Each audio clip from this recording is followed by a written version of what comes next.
అదేవిధంగా మాక్సిమం 75,000 అయితే అలవెన్సెస్ అన్ని కూడా 100% పెంచాలని, అన్ని జిల్లా హెడ్ పోస్ట్ లో ఎక్కడైతే 20% హెచ్ఆర్ఏ ఆ జిల్లా హెడ్ పోస్ట్ అన్నింటి కూడా 20% హెచ్ఆర్ఏ ఇవ్వాలని, 10% హెచ్ఆర్ఏని రిమూవ్ చేసి ప్రతి చోట 12.5% తాలూకా మండల లెవెల్లో 12.5% ఇంప్లిమెంట్ చేయాలని ప్రభుత్వంతో చర్చలు చేయడం జరిగింది. మరి మంచి సూక్ష్మ వాతావరణంలో మరి అదేవిధంగా ఇద్దరు మంత్రులు కూడా ఉన్నారు, అదేవిధంగా ఐఏఎస్ ఆఫీసర్స్ కూడా ఉన్నారు.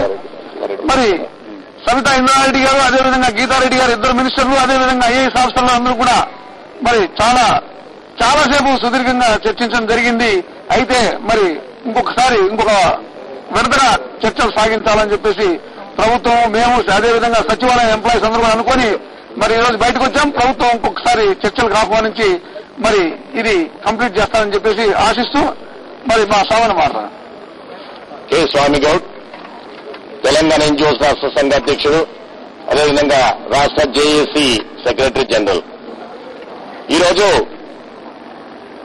ముఖ్యమంత్రి గారికి, గౌరవనీయ ముఖ్యమంత్రి గారికి ఎన్నో కార్యక్రమాలు ఉన్నప్పటికీ కూడా ఉద్యోగోపాధ్యాయ కార్మికులకు సంబంధించినటువంటి ఫిట్మెంట్ విషయంలో తను ఒక ప్రత్యేకమైన శ్రద్ధ తీసుకొని ఎట్లాగైనా దీన్ని సంక్రాంతి పండుగకు కానుక ఇద్దామని వారి ప్రయత్నం చేశారు. కానీ వారు చేసినటువంటి ప్రయత్నము ఉద్యోగోపాధ్యాయులు ఏదైతే మేము ఫిట్మెంట్ ఇవ్వడం జరిగిందో దానికి అనుగుణంగా 4 కుటుంబ సభ్యులు బతకడానికి ఎంతైతే అవసరం ఉందో అది శాస్త్రీయబద్ధంగా మేము రిపోర్ట్ ఇచ్చాం. దానికి వారు దగ్గరగా రాలేకపోవటం, మేము కూడా రాష్ట్ర ప్రభుత్వ ఫైనాన్స్ తీరే కానీ పరిస్థితులు కానీ బేరు చేసుకుని మేము 44 దగ్గర 44% దగ్గర మేము ఆగటం జరిగింది. రాష్ట్ర ప్రభుత్వము అక్కడి దగ్గరికి రాకపోవటం వలన కొంత మధ్యలో కొంత ఇబ్బంది వచ్చి మళ్లీ ఒకసారి చర్చలు మాట్లాడుకుందాం, మళ్ళీ ఒకసారి మాట్లాడుకుంటే సమస్య పరిష్కారం అవుతుందని చెప్పి కొంత భావించాం. ఈ రోజు సమావేశంలో ప్రముఖంగా మంత్రులు గౌరవనీయులు గీతారెడ్డి గారు, సమాచార శాఖ టూరిజం మంత్రులు, అదేవిధంగా సబితా ఇంద్రారెడ్డి గారు హోంశాఖ మంత్రులు, ఉన్నటువంటి ఉన్నతాధికారులు అందరూ కూడా పాల్గొన్నారు.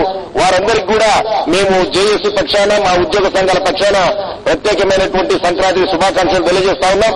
తప్పకుండా సచివాలయ ఉద్యోగులు కూడా ఈ రోజు మాతో పాల్గొని వారు కూడా వారి వాదన వినిపించారు. మా అందరి ఏకైక వాదన మేము 44% దగ్గర మేము ఆగాం. ప్రభుత్వము ఇంకా ముందుకు రావాల్సినటువంటి అవసరం ఉంది కాబట్టి ఆ అవసరమైన దిశగా మేము ఆలోచించుకుంటామని అటు ప్రభుత్వం తరఫున ఇటు ఉద్యోగుల తరఫున ఒక మంచి వాతావరణంలో చర్చలు జరిగాయి. కాబట్టి మేము తర్వాత చర్చల కోసం వారు డేట్ ఇస్తామన్నారు రేపు నుండి. ఆ తర్వాత చర్చల తర్వాత మిగతా విషయం నిర్ణయం జరుగుతుందని తెలియజేస్తా ఉన్నాను. Thank you. వెంకటరమణారెడ్డి గారు, జేఏసీ కార్యాచరణ ప్రకటించింది, చాలా స్పష్టంగా ప్రకటించింది. అంటే మీరు మీ అధినాయకత్వానికి ఇచ్చినటువంటి మాట తప్పినట్టు కాదు. ఇదంతా చేసుకుంటూ పోతూ ఉంటే ఉద్రేకాలు బాగా పెరిగిపోయి అనుకున్నటువంటి ప్రశాంత వాతావరణానికి హాని కలగదా? అంటే ఇప్పుడు ఇచ్చినటువంటి కార్యక్రమాలు ఏవి కూడా ప్రజలకు ఇబ్బంది కలగనటువంటి కార్యక్రమాలు ఇచ్చారు. ఎవరికి కూడా రాస్తా రోకో చేస్తున్నాం, రైలు రోకో చేస్తున్నాం, లేకపోతే ఇంకే చేస్తున్నాం, ప్రజలకు ఇబ్బంది. కానీ ఇవన్నీ కూడా ఈ రోజు ఇచ్చినటువంటి కార్యక్రమాలన్నీ కూడా మా తెలంగాణ ప్రాంతంలో ఉన్నటువంటి ప్రజలంతా కూడా ఈ తెలంగాణ యొక్క ప్రక్రియను వేగవంతం చేయడానికి ఉద్దేశించిన చేయి దాటుతుంటారు. ఇది చేయి దాటినట్టుగా మనం అర్థం చేసుకోవాల్సిన అవసరం లేదు. ఎందుకంటే ప్రజాస్వామ్యబద్ధ ఒక వ్యవస్థలో ఏదో రకంగా కార్యక్రమం తెలియజేయడం ద్వారా మరి ప్రభుత్వానికి ఎప్పటికప్పుడు ఇక్కడ ఈ ప్రజలంతా కూడా ఎప్పటికీ ఇదే ఆలోచనతో ఉన్నారు. కాబట్టి మనం కూడా సీరియస్ గా దీని యొక్క నిర్ణయానికి రావాలనే ఉద్దేశంతో ఇవ్వడం జరిగింది. ఇవి ఎవరికి కూడా ఇబ్బంది కలిగించేది కాదు, ఏ ప్రాంతానికి రెచ్చగొట్టే కూడా కాదని మేము భావిస్తాం. రవి గారు, అంటే మీరు ఇందాక అడిగినట్టుగా 8 పార్టీలు 2 విషయాల మీద ఒప్పుకున్నాయి. శాంతి సామరస్యాలు, రెండోది సంప్రదింపుల ప్రక్రియ. రాజీనామాలు ఉపసంహరించుకొని చర్చల్లో పాల్గొని ప్రభుత్వ యంత్రాంగం, రాజ్యాంగ యంత్రాంగం నడిస్తే రాజ్యాంగ పరిష్కారం వైపు నడుస్తారు తప్ప ఇక్కడ ద్వైతీభావం, ఒక వైరుధ్యం కనిపిస్తున్నది. ఏంటంటే అక్కడ రావడానికి ఇబ్బంది ఉందని ఒప్పుకోవడానికి ఎవరు సిద్ధంగా లేరు. తెలంగాణ జేఏసీ అయినా, సమైక్యాంధ్ర జేఏసీ అయినా కేంద్రం మాకు వ్యతిరేకంగా ఉంది, కేంద్రం వ్యతిరేక దిశలో ఉంది కాబట్టి ఒత్తిడి పెంచాలంటే సిద్ధంగా లేరు. అదే సమయంలో ఒత్తిడి పెంచడం, ఊపు తగ్గించడం అనే దాని మీద చాలా, అంటే అక్కడ ఆ మాట అనకూడదు, ఇక్కడేమో ఊపు పెంచాలి. ఇందులో మళ్ళీ 4 పార్టీలు, 4 వైరుధ్యాలు, ఇవన్నీ కూడా మనకి ఇప్పుడేమో పరిస్థితిలో కనిపిస్తుంది. ఒకే ఒక జాగ్రత్త తీసుకోవాల్సింది మటుకు ఈ పరిస్థితులు అనేవి మీరు అన్నట్టుగా చెవి దాటిపోకుండా, ఉద్రేకాలు ఉద్రిక్తతలు పెరగకుండా మటుకు చాలా జాగ్రత్త తీసుకుంటూ ముందరు వేస్తే సహజంగా 29 లోపల ఏం ప్రకటన వస్తుంది కేంద్రం నుంచి?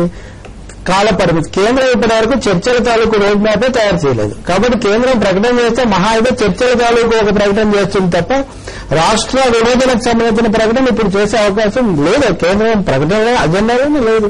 అందువల్ల ఏం జరుగుతుంది 29 లోపల మళ్ళీ ఒక అస్పష్టమైన ప్రకటన వస్తే రవి గారు లేదు అంటే అసలు చర్చ ఎందుకండి? ఈ చర్చలు గాని ఇవన్నీ కూడా తెలంగాణ ఏర్పాటుకు సంబంధించినటువంటి తెలంగాణ ఏ సమైక్యం ఉండాలంటే ఇవన్నీ అవసరం లేనటువంటి రమణారెడ్డి గారు రాష్ట్ర భవిష్యత్తుకు సంబంధించిన సంప్రదింపుల ప్రక్రియకు రోడ్ మ్యాప్ అని కేంద్రం స్పష్టంగా డిసెంబర్ 9 మీదే మేము ఇవన్నీ చేస్తున్నామని ఇంతవరకు అక్కడ చిదంబరం చెప్పలేదు. డిసెంబర్ 9 ప్రకటన కాదు, మీరు చూడండి, డిసెంబర్ 9 ప్రకటన చేశాము, తర్వాత పరిస్థితులు మారాయి, మేము మళ్ళీ సంప్రదింపులు మొదలు పెడుతున్నాము.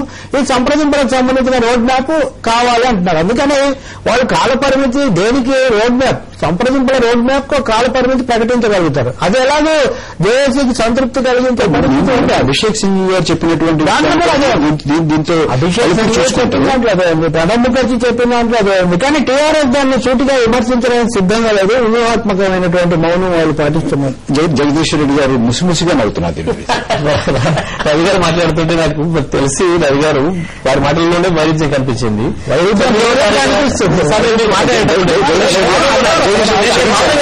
ఒక్కొక్క క్షణం మాట్లాడుతున్నాను. కోదండరామ్ గారి పాత్రికేయుల సమావేశం అయిపోయిన తర్వాత మందకృష్ణ మా దగ్గర ఆయన స్వయంగా పాత్రికేయులతో మాట్లాడుతున్నారు. అవి కూడా ఒకసారి ప్రత్యక్ష ప్రసారం ద్వారా అయిపోయింది. ఇప్పుడు చెప్పిన తర్వాత కూడా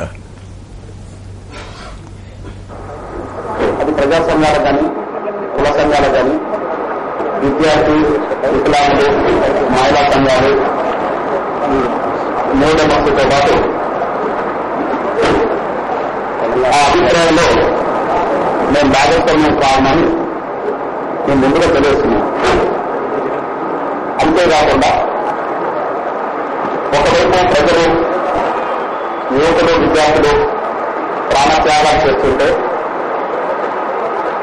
ప్రాణాలు పోతే తిరిగి రావాలని తెలిసిన తెలంగాణ కోసం ఒకవైపు ప్రాణత్యాగాలు చేస్తుంటే రాజీనామా చేయడం వల్ల మళ్ళా ప్రజలు గెలిపిస్తారని తెలిసినా కూడా ఆ రాజీనామాలను నిజాయితీ చేయడానికి స్పీకర్ దగ్గరికి వెళ్ళి ఆమోదం తెచ్చుకోవడానికి మీరు సిద్ధంగా లేకపోవడం అనేది బాధకరం. అంతేకాకుండా రాజకీయ పార్టీల అభిప్రాయాలు అందరికీ ఉండడానికి వ్యక్తం చేస్తుందే తప్ప ప్రజా సంఘాల కుల సంఘాల విద్యార్థులు వికలాంగులు మహిళా సంఘాల ఉద్యోగ సంఘాల అభిప్రాయాన్ని ఏమాత్రం దీన్ని పరిగణలో తీసుకోవట్లేదనే విషయం మరొకటి అభిప్రాయింది.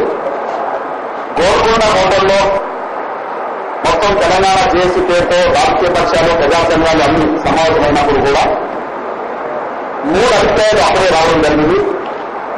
బహుశా డిసెంబర్లో ఒకటి విద్యార్థి మహాసభను చేపట్టడం చేయడానికి ఖచ్చితంగా అందరం కలిసి సహకరించాలని, దానిని కూడా ఒక నిర్ణయం ఆనాడు ప్రకటించలేదు. రాజకీయ పార్టీలకు విద్యార్థులకు బలంగా ఉండడం అనేది ఇష్టం లేనట్టుగా కనిపించింది. ఆ విషయం ఆనాడు తేలిపోయింది.